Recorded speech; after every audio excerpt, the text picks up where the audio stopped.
Offerings for Jesus, and I say afodie awodo a wobo ema Yesu. Abusiafo yebeda nyankopon ase na otwe asan akọ apro abeto yembiom. Adusua etoso ennan na yede ebrewi. Kwache mu nyinara ye ne wo esua managing for the master tele come ye hweso ama owura no kopem se obe etwe ho abasesia.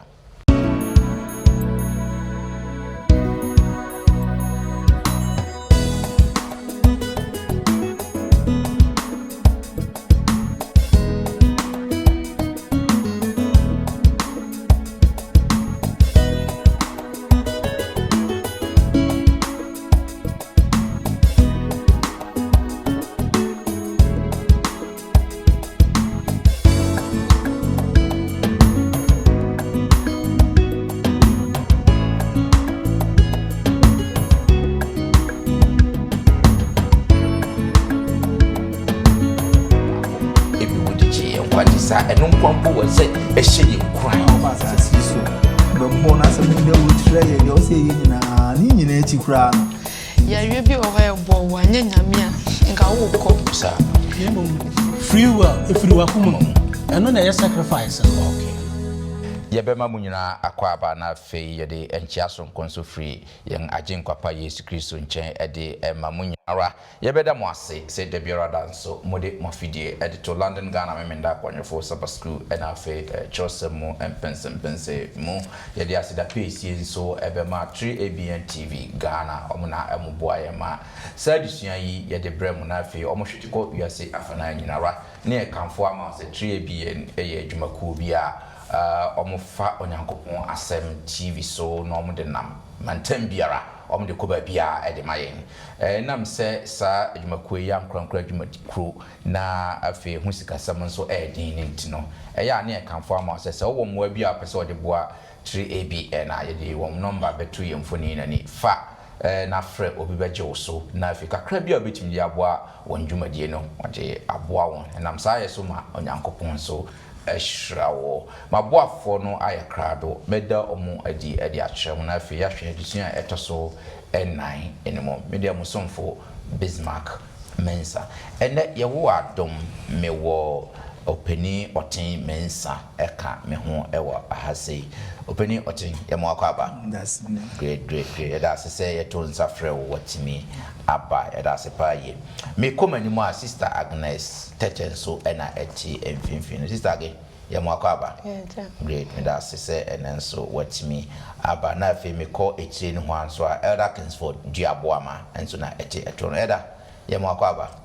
great that's say enen so watimi aba mama yenkate ne na fe yentu additional nhyɛ obaden sa opinion oti wonpae mai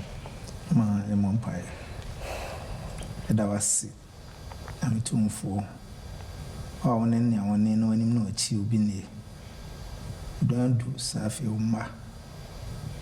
trust mun semani afoforo che aka ya hodon hore mu nsusu bi a de beda di bia no umma yenyam ntiase mo yen na se boni wiase mu se nyame na edi adanse se nche unyame no yi ho di nimpre no so nsusu pa ne hia ma yen nti wasama ya ba yen che menyam ntiase ne de abobra atwen ho oyi ho di abeto yen se sefata da wasi tina sidanka ho Yesu din nti amen. Great, for I'm sir, Yadisia no caught Yanimano no and net now Chimuno, a Yadisia etoso and I or say for the Agodo what bomber years. So last weekend I share type and Kasa to Sudu you Nabakosem Kakrabia if you buy and I feel you into Sudu Nabotaye and Tia on Yankopon at the buy and I feel and Shra would do ever say we want to Sudu and Shra a basso a bahum a day and my Yesia and Sudu no asem every brain. I Yesia and Sudu no asem no and afodie nso de ebeta eto kakra bi ba nam se sa na otwi mu ye befa kwane ahwe afodie ho asem nti anka ho asem bebre sa na otwi mu ne epese ye hwe affordable na ankasa nso apart from 10% no se ne nti sududu ye hu ye no no de wo ye adwuma na sa wo no ba mu 10% no wo de ma onyankopon no bible no amaye sa statistics tan konta no bible no de amaye but afɔre no nso no ɛno n'asɛm ɛte sɛ nti na ɔtwi mu no yɛpɛ sɛ yɛhwɛ sɛnea kyerɛwsɛm asɛm a kyerɛwsɛm ɛka fa afɔrebɔ no ho sɛ ɛno nso ka adwumadie nyankopɔn dwumadie anaasɛ nyankopɔn ade a ɔde ama yɛn sɛ yɛnhwɛ so ɛma no ɛno na saa na ɔtwi mu yɛpɛ sɛ yɛhwɛ nti yɛnka abɔsɛm no yɛfa firi Psalm 116 verse 12 to 14 Psalm 116 verse 12 to 14 sister agesa why krado a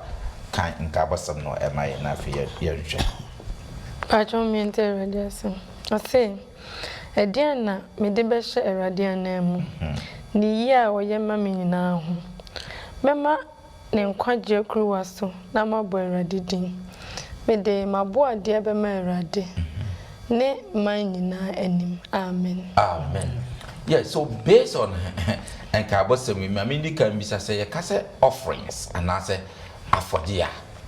ɛyɛ den yɛbɛka sɛ sɛde twi kasa no ɛka ɛyɛ adeɛ a wodi ufiri wakoma mu wopɛ mu wodi anigyeɛ ɔdɔ mu ɛde ɛma obi ɔfere ne yɛka no sɛ yɛde ba ɔsom mu a ɛyɛ yɛn toboa a yɛde ba abɛboa onyankopɔn adwuma saa ntoboa no ɛfiri yakoma mu yɛde anigyeɛ mu ɛne ɔdɔ so ɛne yɛde saa afɔrebɔ no ɛba nti sɛdeɛ text a yɛredi Psalm 116 12 to 14 obusa David ɛka deɛ na mede bɛma onyankopɔn wɔ na dɔyɛ a ɔde ama me mɛma ne nkwagye kuruwa no so na mabɔ ne din na afei maboadeɛ matua maboadeɛ in the presence of his people. That's right. Nti odi firi akoma mu de onyankopɔn ayɛ ama no ne bambɔ ne hwɛ so pa ne hyira a ɔde ama no ɛna ɔde akoma pa free will ɛde ba onyankopɔn abɛboa n'adwuma. Okay, answer na yɛbɛkɔ yɛnim no mo nkyerɛ mu offering yɛsua tithe ho asɛm last week offering no tithe no nso so yɛbɛ na wom da asmenia tithe no de ade a tro no da na di pefe se de wanya free dwuma wudie bia mu no emu nchemu edumu ba kono ɔsɛ ɔde ɛma onyankopɔn sanse ne dia eno de oni hu asɛm bia ka enya wo dia kora na yɛka offering na sabi eno de wa wo hwɛ yedi a onyame nam kwa horo so ani wadi a sabi uda no ansori a nka o muso onyame asem bia okay na nso hwa ahoden a ode ma one da ode koba afi nimdi ahodo ode adom wo ebi adwuma kora a wadom bi a wo ye ani ebi a promprom ye wasetram ayaresam bi a wo nye obi akora ota ayare nti saa ne omani nyina wo hwɛ na wo sinsi ani ma no wo se no se me yi onyame dia ama no dia na me nso so me fam no dia waya ama me sanse so nipa kra ya ade ma wa danase na so wani a wo kire bibi mo hu se de oyɛ no wani aso e wo kwan horo bibre so enti so onyame nso so ayɛ bi ama wa na wo yi ni dia na ama no a ni awon nso so wo dia abeda won sem so aso wo yi bi de boa adwuma an kanko yo me da se opini watch nso so yenu ama ba me de kakaka ne o maka na won se ti se ne o ka tithe ni de se a tenth ba offering ni de ebo bi ana ho nsusuye bi ana ho nti se ne wa we firi wa koma se ne o pese o de manyame nti se obetwa offering ama na bro tenth ni krampo a eye ne nyanyame aya ama ho okay e na wo de ma na o se no se bi o ha ti me boa hiafo ti me ama onyame asom se di mi ye nema enti se me hwe ne nyame aya ama me dan it influence my giving. Okay, all right. You better as to what portion I am finding offering, no. But in the meantime, you who say we offering it after we tithe no nyankopon de akoma no. That's right. I know the nyame de de akoma no. And we actually no na wo ba behwe de nyame so aya ama wo. Na won so de wo pese wo de danase no wo de adanase. No ni afode na ye ka wansem no nyesa. Ge yetwo na edien na enhye edien na hye nkran ma yebo afode obeka say motivation ben enema yengina so a ye de bo afode no da se bebre en se na me nka se medika kan no se ye no ati bia na ewo mu kura nanka boni a na aduru ye ntine ka owu pa na ye de na se ne fata ye ana wonyame firi ono anim de ni pim asuma ne doba okay ma oba sa asiso be bo na asem no de ro kire ye de o se ye nyina ni nyina echi kura no enti ni hye na eni so kosi so de ne nkwan ya agide e ma amenu mienu sanse de koduru ye na mo janko a ne bitin age sa na obi ti say na ono watimi a sacrificing a life for me no na afi oba for ya ma yen da so kan ye frati asefo a adi enti na nimdi a wo ahoodin a wo ani dwuma hodo a wo tru ahoodin mu ye nyina ye ono na de atom wo no mfa bi ye mo na dwuma esan say na mo bi su kra na wo oti na sempa no na wo do ho dom ye wo do ho ma ya anti wo di akiri e wa foforo bebra wo munti ye kra wo aboade no betima ko enwuma bebre ama foforo nso ati ne nka na nso adan ho aba bedi na chi nti wo furu pem ye bibia mfi se ye pa na sombo na e kire na ni so nso wo de wono aya ma wo se wo nkaye great yo medase pa medase openi say what share motivation say Yesu Kristo ye in fact bibia wo hwetwe se mu na wo hwe odo a Onyankopon edodo ye bibia kire se e wo se ye koswara na ye da Nyankopon ase na wo kan ye no ye ne ye bone eno wo ne se fataye Onyankopon na asa si ba fom ebi wudigi ye nkwanti sa eno nkwanpo wo se ehye ye nkran se de biara ye hadwen se ye bebo afode sonko e de amatwe de ampon Onyankopon medase pase wa cheche musa Musa sometimes I adwen ye se ye ne ye bo nyame bia mu nyame on ye sika ne ye bibia se niam na ye ne dia ono na odi ama ye enti on hia sika enkanye ye ho na obeji ba se ne be ya obehu se ye ni so ne oye man ni ntin ye bo afode but ye sika no is nothing before God but if you akoma mu onyame ani so nani so yo medase minim se da pese oka bibia ansa na makoma na dem person dey so say esa kire se ahotoso a ye wo onyame mu na ye de ye ho e hye ne nsa if ze ye hwe odo a wayi na di a kire yen was it Yami and China was echo dada na fi yedi en koshimu na fi yeda na se and no chere na sida because Yami aye de waye amaye ne etia nkwamu a mpo ye koda ye se ansori a one ye kobusa no okay ya na ye busa en se home no adabia ye home se ka se ye se amaye ato a ye hwe obi akoda hospital ebi po amabi wo wa obi yare oko hospital ye say oxygen ni ho ensu sika o de beto onya bi ba ensu ye nam aye ko bai onyame de oxygen ye che ye nti ye de asida odokese ye wayi amaye na afi ye de ye ho hye ne sa eno ne ye de sa ye na afford ye no eba a kire se onyame ye da wase great woni amaye wodi amaye na no kwasem ne se wo sa de sa afford ye no da na so no se hira great madam wase pa se mo ye ne sa now em say agebo so kakra un se why you tie for wie no portion ben na ye mfa nka se offering un se tie for ne dey very clear say 10th 1/10 no eno ultimate calculate na why Nyankopon de akoma no but offering no me eno so me 1/10 and I say no me in the same the aka na 90% na aka me nche ne emu sen e na me mfa meda nyame ase panya da se bebre am say na you know about na kai no anji sheye mu no wan say de ntwabo bi anto mu sesi na sesi nanso bibia a wo de akokire wase da awu obi anim no o say ya ade a ye den so ani na sombo sabi o koda obi ase woni wa ya ma wo ama wa kire say ampani a o ye no ani so a mudbi mfa bibia hunu bia mfa mbon kogina ni ti ye hwe afi ko na wieye sabi wo ma wo mu kodeda amanfo ase wo mo abo wo mu asetena mu obi okura bia ne best school fees obi na dum no sa na bia ne bare ne school ko afinisi a ne bia oni sika no ode koda na se na nso bi oyekua ne bia bode no anya de abuda form ode beko o se de gina enyi ni pa bia kokwa betuom no twa o petomankis bia ka ho ne tomankis no ode ko so ye de wasemu a tese se sombo pa akukọ no ode kwa o se dan ya akukọ no a ugina ha hu sa akukọ ni so ho nti se ye ni pa fam kra no wo de ade akoda obi ase na se o pene ya akono na efe se de be ya na ni be so a ade nti no nyame anim no wo kɔkyerɛ wase da ɛdo abo ade no ayɛ de akɔ ɛno so wodi biara ɛkɔ da bi ɔsɔ wodi de ɛsombo na afɛ bɛ so nyame ani na de ko san sɛ yɛwɔ ebi nhwɛso o bible num ke ne Abel de no yɛ nhwɛso ma yɛhunu sɛnea afɔre ne si ɛkɔ no na sɛ de nyame ani bi si fa so afa nti na wodi kɔ bia no sɛ yɛ de ho tie na ɛyɛ ni so great me da say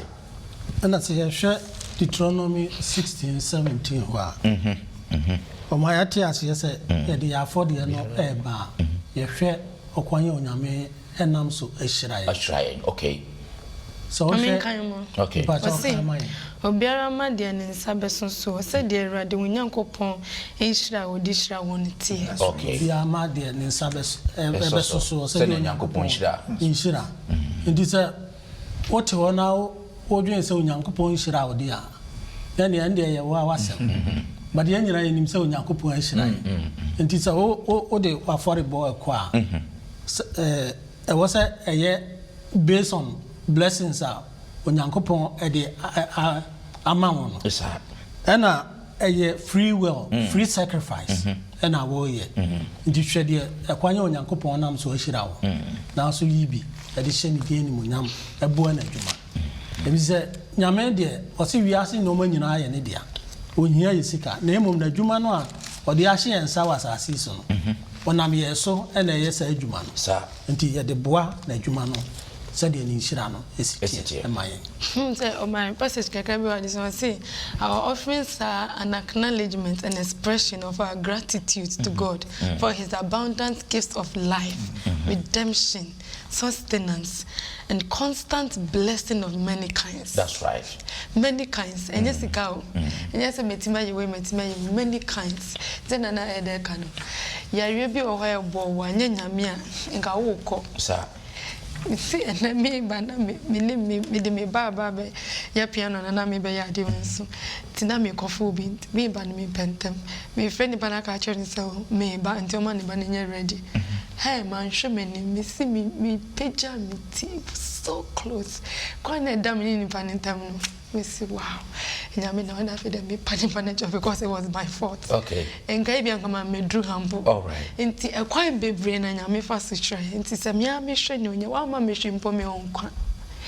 Me ya boni wa bebu ajeme de bia nso so me down no ma me sorry ti se ye ni hwempo a enkwan ye wonti ese etimi da nyame ase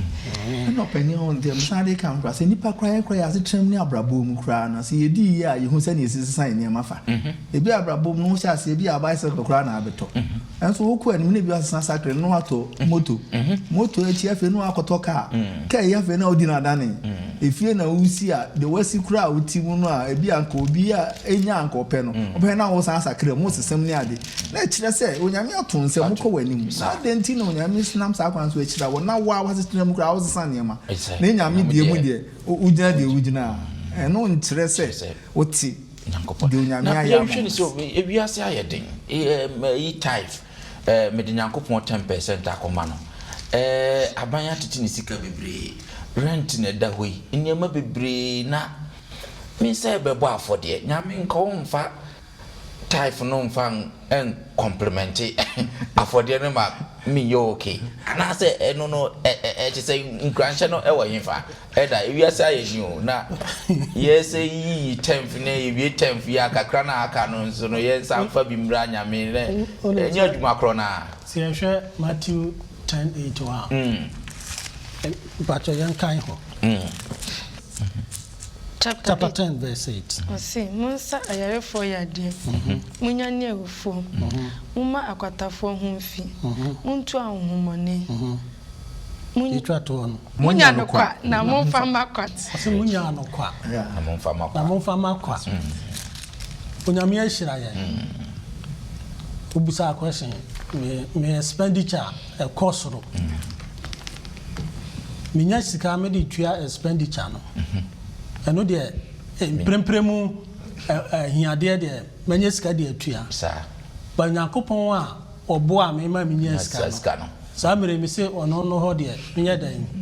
me on the all credit one nyame se o de amaye kwa enti hwe wakumum nyame nka se mentua wo bills o si tua na mmom hwe wakoma mu na de wa unya atenka sa wo de be bua na adwuma no and was a free will sacrifice free will no nkyerɛ sɛ voluntary me we no kura te sɛ tight na a mandatory yes na mmom ontwa abo bi nto okay say 10% na mmom ifiri makoma mu na mi na afi mi de abo na adwuma okay nti say 10 pounds o say 100 pounds o say 1000 pounds o it doesn't matter na mmom free will ifiri wakoma mu eno na sacrifice no okay eno na offering no e was a free wakoma mu obi me hye ma say offering no was out the 20 pounds na e ba okay ene de na say enhye na mmom was a free wakoma mu odo e free as a motivation to give no that's right odo any trust am wonya memu no all right intimidiwe e ko boa na adwuma yo and as on say John 3:16 no say say Nyankopon do de ne ba wo ne kro no enti offering nimpa ya yesa e kan me nimpa fa bi o say o ba fa be na nkan wa na chese nyame ni anso sometimes ni ahunni because nipa o twa ba school fees ma senka wo bi asenka de be twa ba school fees o ko da na sia chese ni o be da na sifra komam sometimes first no be fast yenya domienche bi o so do mefatu mema wa me mefatu aside odo di amon otimi sa da na se because odi asase ni mpo ma wo ye wo so na wanya bi no na nka wono afetu na wafa wa na dent na senka wo sa ko da na se but wo gidi sa de na wa yamon e bi anka wo enhia na ka wo no ma mu buada se nyame ama Yesu amewo anje anka me no mienu yenni enkwagye bia any daso enti ono wa yama yenti ewiase ni ma na fa yankohwe enkwa is the ultimate for yen Christopher ti yenti mi anda na se kwampo ye hwewu obewuji ye na ono that's the only thing he had only son enti se yen so ye de akoma pa enma nyame a obechra yo yento as na yenhwe ayonkofa ben na eda afode ayebo no ene osom ntam afode ayaka ho asemi ene osoma ayesumi ayonkofa omo ayonkofa bi aiwa ayonkofa yen kan Deuteronomy 16 oh Deuteronomy 16 na oka wo ni o se afrinsia ba ko emu mprensa na wo emerema nyina emeyi won ho adi awurade onyankopon anim fa ko a obekire ho apiti anopahem napon ma adapen rapon na eni asesin napon enamu na wonfa nsapan emeyi won ho adi awurade anim so wonfa nsapan emeyi won ho adi ewo onyame anim waka osom ho asem ye hwe osom a ewa atrapaye bebre yesu yewo bible adisua na ya preachi ya bompaye ya tonyo na ye ya offering tithe and offering and no na ma yesum no eyemua okay it say what the tithe no ba na ya offering no ama enye complete say the tithe and offering no ba na study of the word no anywhere enye complete som no wiemu de ndi osom ene ya affordable no ewa yonkofa na ye de ba fi a ye famra ye local church da bia ye treasury for be boy amane ma ya amane bo ya sorry fi ye si ye offerings ene ye disi si sorry fi ya ye offering na se obi ehun ye kan say eka ye de boa various offerings are ye wa ha no to boa nkakra no ndi ye ntimi nka se ya besom na offering ka ho okay offering no ena ma yesom no edimu offering no aye de ba no ena be kire se ye be da onyame ase ye beti onyame na ya da na ase ena offering no mra ye yi offering so eboa ye nyara it take away selfishness okay it take away selfishness semekwa peseminkuminya eboaye ma yetumi bie yakoma musoso ema afoforo open the medical on say o san kan bi kro Matthew 6:31 kame no so say enti mo nwunwene say den na yebedi ana den na yebenom ana den na yebifra na we nim nyina chi na wi asam na man no diye na mosoro agya nim say ye nyina hia mo na monhwehwɛ onyankopɔn ahenni ne tene ne kane na wɔde weinom nyinaa bɛka mo ho enti monwendwene okyena ho na okyena eno ara bɛdwendwen no ho da bia mu bɔne dɔɔso ma mo ɛda no ɔn sɛ ya na sɛ de yɛ kan matua me tight matua wei me bills dɔɔso ne adade enema a yɛdwendwen ho no nti ɛna ara de yɛ sɛ na me sa de bia kɔ bo nyame adwuma wɔ saa kwan wei so yi me ho bɛkyerɛ me ɔsɛ onyame no enim tibia na ewu mu ɔn ti na ɔbaa bi adi sika kɔto ayowa mu no ɔhwɛ hu sɛ ɔno ne de ketwa na ɔde abeto mu no kwa na yɛ den na som bo kyɛn wɔn a na wɔn wɔ bie na wɔn anya ama abusuo no wɔn yi bi firi mu de bɛda na se no hu wɔn akoma mu sɛ na ɛno mfira akoma mu enti nea wowɔ no na wɔde bɛkɔ no sɛ yɛ ketwa na yɛ kɛseɛ no ɔsɛ asoro agya ne nim enti ni si adwendwen saa ne man ha yɛ ho san sɛ wɔn nim yɛn ha ne yɛ tibia yɛ wɔ mu sɛ ofura ewura mu sukoko no ntoma na ewura mu mmoadom a wɔn nom pam da bia wɔn didi da wo nipa a wɔso abɔ sɛ ne sɛ so wɔ nsuman so ɔde ntina obi great Madam Wasepa, Madam Wasebusa for ye share afode ahodo e wo se ye boma Kristo ye hu afode no eno ne dokuban na fe ye hu ne wo se hye nkrama ye bo sa afode de mo Nyankopon ye hu ayonkofa e wo afode bo ho na fe osom ho ne mepese mi wo se ti Nyankopon ya ohwe ye afode bode na ye de ba no ohwe like nani kuhu papa yeah intene hangu papa ne ho kakra enti yehwe Mark 12:41 to 44 na ebe tre ma ye ho se onyame nani kun ya ye de na na ase nani nkuhu okay enti mpacho ebe kan Mark 41 to 44 yeah wasi na Yesu kotina adaka na Yesu kotina adaka enim no ohwe se de nkrofo no de sika regu adaka no mu na de fo pi de bebrebe gum mu na oba kunafo hia ni bi nso bai na ode kapreba mienu a ebeye kapre begum mu na ofre na suafo no bai na wakatwe won se no kra mesimu se okra ni hia ni yididie edoso abegu esen etene one hour di bibegu eto adaka no mu nyina na won nyina afiri die wowo na ebu wonsuo mu na wodi begu mu na oyidie ofiri ne hiemu di die wowo nyina na die nyina na wodi begu mu amen enti trese onyame ye ohwe ne ye deba aye fira akoma enye se esi yi mi chai mayansa na me ba for dia me yi ne yaso na se enye se obi gina ho ya piu kasa mene ntesu ni na wiansa na biamba na so obi be bo nyuma mi sa ma me ho sepe mi ansa na me de biamba onyankopon ohwe ne efra akoma it doesn't matter the amount enye se obi hu ne ana se so ana se so ma ne efri makoma mu a nyame ene beso yo ntinyame oshepa great abusia for addition ya hwe story bi nso e wo ha se na fi yem fan story yen addition no so story bi wo ha pa me pese ye kan kakra na fi ye de story yen addition no so e wo John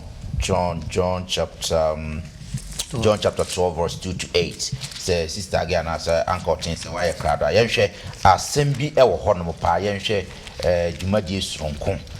se to akese akyede yen hwe se ne ehositie John chapter 12 2 to 8 asem bi e wo ho no ma me pese ye kan ne ye hwe ade wo ho Yohana semfa ne tie ye dumienu chimu emienu ekokom ehotwe yeah ayin tie ne atro no asi ase ana oto no apuno eho na Martha asumuni na Lazarus de na oye wona woni no atie didie enimu baako na Maria fa yengo hwehwam kronkron a ne bo din karebo baako adi ebesra Yesu na ho na ode ni trimi pipa ne na ho na yengo no hwam edan no mu ma na nesuafo no mu baako Judas Iscariot a ori bi no ama eno kan se aden ti na wanton yengo hwehwam yi anyi danare ahasa na wanfa ama hiafo enye se odwene hiafo ho nti na okan yi na emom oye owifo na okura kotokuo no na owiewia de odi egumu ntra na Yesu kan say munya no na odi we asie ama sieda na ahiafo de mo mo nchen da na me de mini munimi da amen great yetwo umfoni ben na o twachire yen wa se yenyina nim se abasam yi Mary ade enwa ehwampa de kwasra Yesu na no de na yi pata ntinwi pepa Yesu na ho na Judas Iscariot kasenka onkoton na nka onfa nkobua ahiafo in terms of affordable no mfoni ben ena sa abasam yi etwachire me that's it answer na me call question no so no adesua no eyi bibia di e de kire fa nhwehwemu bi a akoso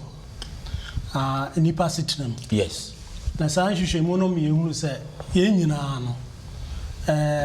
enema bi wo ho a na se japade bi wo ho a ya yewo se ba for the boy ye kan wa asem ya ye dwene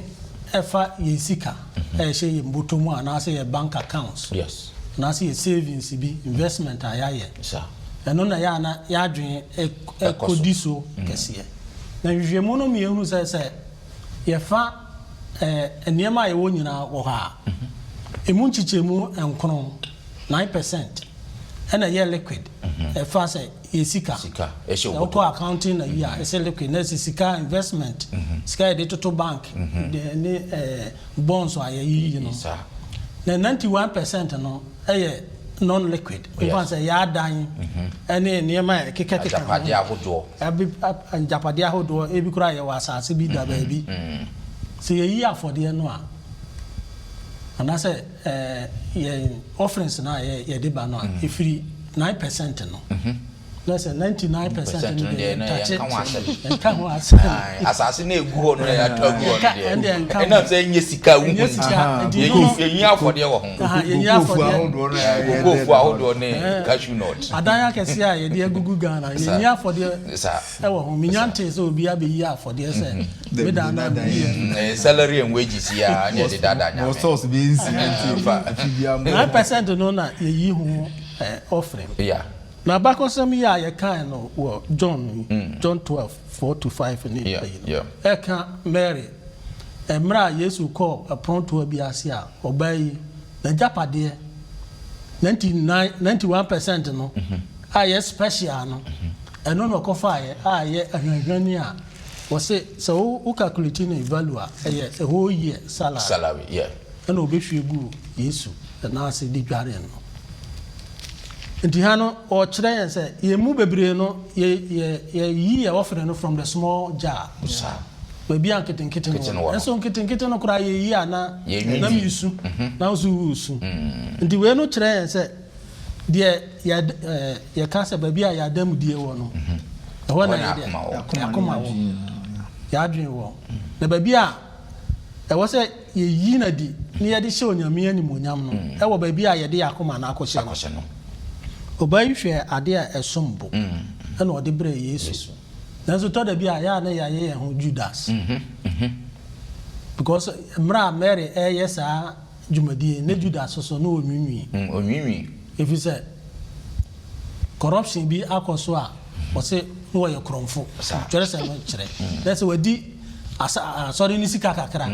nti wahu we no se ade amu odu a ode beba na bi a wetin atia ni no wo se no wo waste nti adesua no a ede ma ne se ye yi ya forebo no a yen hwe the bigger jar no nya small one to akese no na fe yen yi bibi free yakoma mu eno na kire odo no a ye se ye wo ma onyankopon no edadi nti na se wasase bi kro botimi koton wo hwe de nyame ayama wa edan kro timi koton ebi na Mary wo hwe ne sika ne value na etese wo edan na wakoton dan no na wo de ni nyina abebo afode amanyakopon by my example of Barnabas we share the book of Acts also okoton na sase yeah and ode bebo asafo no It is one got on cry, you can value it. You can value it in terms of cash. Now so the biabua. You share as of we are. Baby walk around will be assassin or their master for Munsi also. Yeah. Will be so intimacy as on down or some their master for and as I made dying with their master for need to my day. The meaning for the bar. You made us say that, made us say, Medical can say the buyer sophomore. Obey make us say, Mr. Obi watching and I say on here. Sika didn't na me mechi tight na me fa nkomasa nipa no ana se me fa offering mra abrobi ho akire no se me de man nipa na se me nya bone sa se mo ya eta kaka 170 me na ma sie fra de so anwe mu ni se yes ye hwe ye because enya sa na nyame aka no se after we do offering any without abani se wo hia ni bi o na se wo pese wo bua na obetime bo because some I can say but the same as some Mark 14 verse 6 ni say na Yesu kan say munya no ada na more ha no wa ye me ho adwuma pa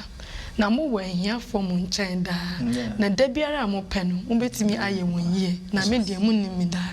enti sometimes ye hu ye ni twa ye na obi eni ha on ni mobroni won ebusia ma na ho mobroni ba se ye hu na kata ye ni ba edru nya mesika so yi a ene na ye de be yi ye ho no se adenti na ye se ye sa enti sa de na ye nya mesumpa nya me hu ye mobo ye ntimi nyi fro na ye fri akoma pem enyima nya me ana opanyi de me di kwan se tro no asra sa da na dia me hu pefi se o memu wo nhira sa adenti na ye mpe nhira na na adeni ye ma se de be ya onyam be hira ye ne ye sa adwene ho sa o se ye da ye jin o ye dwene onyam nhira o se onyankopon nsam nhira ene mo nipa ye de o de fo o bredwuma no o se mfa bi nka ho enti o yes ado yera hodo no onyame nam sa metumi ne na humobro nso ye de isira great me da se business enka ye wo time kakra nga ye nko kan Acts chapter 10 okay 1 to 4 no o se na bari me bi o kai Serbia ni din de Colenio oye ostrafu kuwa ofreno Italia de no mu o haso pani oye odiferi ni na wosro Onyankopon oni ni fiefo nyina na oye mobrohu ade bebre ma enkrofo no na obo Onyankopon paye da ebeye ewia no miensa no hu ani so ade hu pefe se Onyankopon bofo ba ni nchan bese ni se Colenio na wo hwe no din na osroi na wo se eye din ewura na wo se ni se umpa ebo ene umobro hu ade no osro osro abeye enkaye ade wo Onyankopon ani enti ya bese mechanism ni ayeye bia Onyankopon hu no okay se yetise obakrafo na ye ni bio si ye odifo shekoleni nko fu mobrofo e wo mo nchemede connect Yesu si ehia ko mo chenda na o ye ni obetumi bia fi na kuma bo mobrofo obo mpa yeso da nti se ne ka se osum enteli ni ma bebre no entimi ye ba ko na nja ba ko na obo mpa ye da ba no hu nkofo so mo nti se yensu ya kani na mo a yes to me aye de nimpo enso nyame because the aye bia no onyame hom so when here for when chende bia e be bompa ye beto nwe be preach but e yes e hom mo brofo so mo bo nyame system ye ma wonwa mo nti maya e be say onyame omba me be so say mama one power na say tempa unwa nipa na ho be ho ne dia ma no yo madam wase maya de agidifo ye beda mo ase mfata dusia no akoyie pa to da bia na ye bi say ho na senti hypothetical questions ti say me de me type ba na me de me offering ba na me hu say obi wo ho no mo na no ho akere no ana so obi da kwa nche na onya aduani ni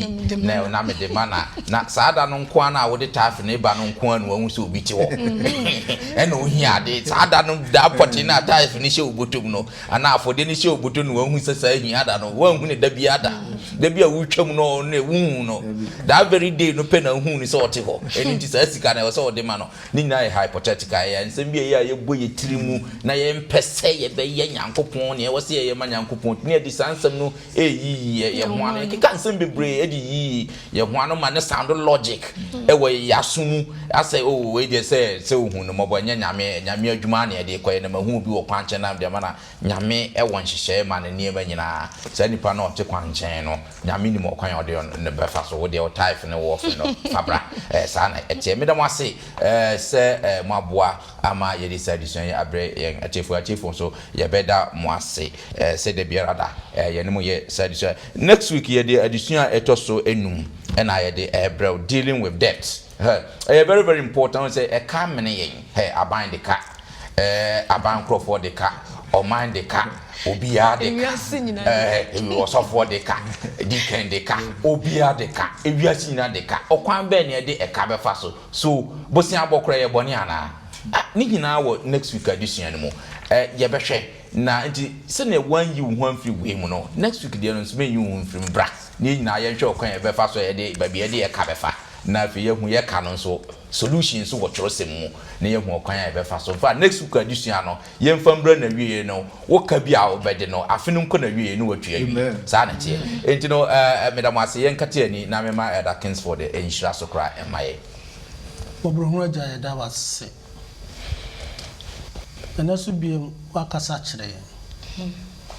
se ne ewira fi a wakai kai se ba fi a me mansan na mo yefo waye de emra mfa mfiri wodo ne akoma pam na fa me da wase me boa wadwuma eso se boa ne free na ekuri intimi tu sa na mo hye odi animu nyam amen and am so ama unshira so adoso wo yenso kosu shira yen yene adofo ne atiefo enye sua adesua nyinara yesu yen yenso yene afoforo oche ahye odi animu nyam asiesi ama nkwageda no eda wase so tie yen se bompa ye wo do ba Yesu Kristo di mu amen amen